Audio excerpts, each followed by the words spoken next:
How about Isaiah Pacheco, everybody? Batting cleanup tonight for the Royals? Batting cleanup? That'd be nice, yeah.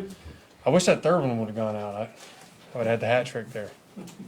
Ever since you re-signed you, it seems like, you're kind of Mr. Kansas City now. I mean, just what is it like, embracing everything after this past season? That's exciting to think I'm Mr. Kansas City. No, my family, we just love it here. Our kids love it here. Yeah, we love this place. We're excited to be here for the next 3 years. As you went through last year, when did it become, it seemed at a certain point it became obvious you wanted to be here past that year. When did that become obvious to you? When did you start to realize, okay, I want to do this in the long term? Well, I mean, I think going into free agency, 2 years ago now, I mean, when you have a wife and 3 kids, you don't want to move your family around. And so, I was, wanting to be in LA and then obviously come here and fall in love with the people here and the coaching staff and my teammates. So I knew, kind of after training camp, I was like, this is fun. I was, finding my love for the game again. And certainly when you go on to win a Super Bowl and do it at the highest level, you certainly want to be back. Was there anything, after being here, and you mentioned you enjoyed it early, Mm-hmm. but after being here for a full year that surprised you that you didn't know that would be maybe different from anywhere you've been before?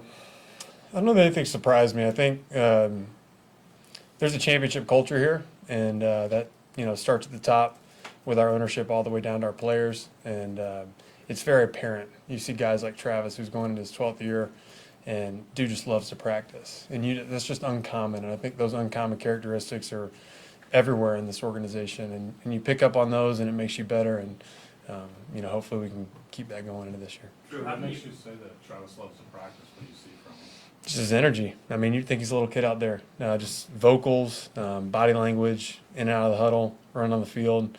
I hinged, covered him on an over route today. He's saying, man, great job on that coverage. What'd you see?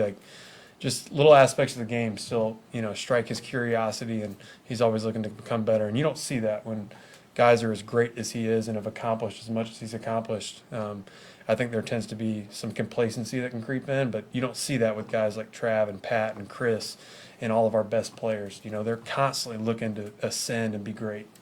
Were you surprised when you saw that first from Travis last year? That sort of curiosity, all those things? Well, I'd been losing to him and getting beat by him for a few years, and so I wasn't surprised. I think to be great, you have to have that. You look at anybody that's great, certainly they have talent, but it's that constant drive to get better and better that will prevail and keep you at the top. Drew, we talked to a number of guys on defense, and they've mentioned for a lot of them it's either year 3 or year 4 in the system. Obviously, it's your second.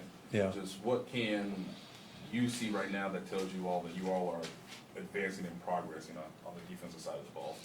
I mean, I think our ability just to play off one another, a lot of it's pre-snap communication, that's dialed in, and so we're just advancing in the nuances and the details and being able to do more things within each call. And as you evolve in a defense, you're able to do that and give the quarterback a lot of different looks. And so, evolving our disguise packages and whatnot. But it's great being out there with guys who have been in it for so long. He starts in the middle with Nick and, goes all around our defense. Drew, did they tell you today that BJ got out of the hospital? Yeah, we heard he slept in his own bed last night, which was great. And, he seems to just be progressing, which is such a blessing. So how was that received when they told you that? I'm very excited. On the field, just for you, I mean, now it's going to be you and Nick in the nickel role pretty much. Just how are you adjusting to learning the playbook from last year? Because I know for some guys it can be a little difficult to pick up. Yeah, I think last year, obviously, having to be thrust into the Mike position for a large stint of the year, I'd call that probably the most difficult position in our defense. And so, at the will and at the buck, I kind of knew those things, and we're doing those things and kind of cross training. And so it's been nice to be able to focus a little bit more on that. I still have to know Mike, but it's been fun. I've been able to kind of focus on some more technique things and develop in my game. Drew, have you seen anything about the Super Bowl ring and how excited are you to get that later this week? I haven't. I heard it's bigger. That's the only thing I've heard. The only thing I've heard. Couple more. When it comes to the chemistry of the team, how important is it to have guys like Isaiah that are competitive and they're needlers and they're gonna talk trash and everything. It's helping to kind of keep the team on edge and trying to keep striving. Yeah, I mean, the days get long. I mean, especially up at St. Joe and training camp, and we call them the dog days. But when you have guys who love to practice, guys who like to chip back and forth and talk back and forth, it just keeps the energy up, keeps it light, keeps the focus in. And we have so many of those guys on our team, offense, defense, and special teams. It makes it fun for sure. Drew, I read in Sports Illustrated you were listed as one of the most underappreciated players.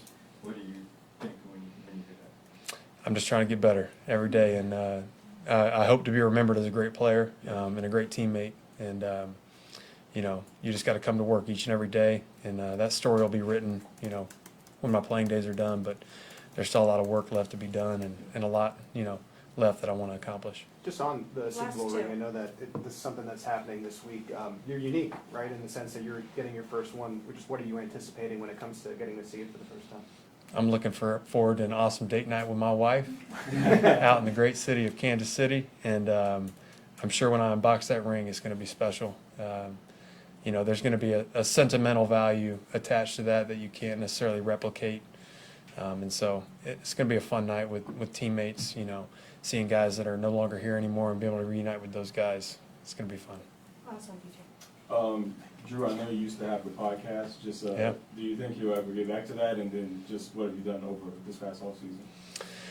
Well, I'll address the second part of the question first. You know, we moved, new house, so a lot of moving, a lot of unboxing. Man, I moved 5 times in 5 years.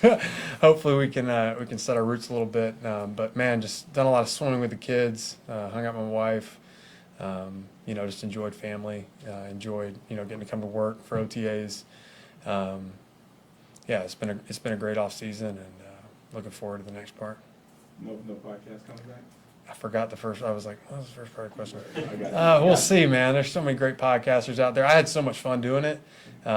We had our 3rd daughter, and I went to that off season. I'm like, man, like we have 3 kids now, and I was like, my bandwidth. You only have so much time, and I had to hang the podcast up. But we'll see. I had a ton of fun doing it, and there's a lot of cool guys to interview in here, so we'll see. Thanks, everybody. Hey, thanks, guys. Thank you.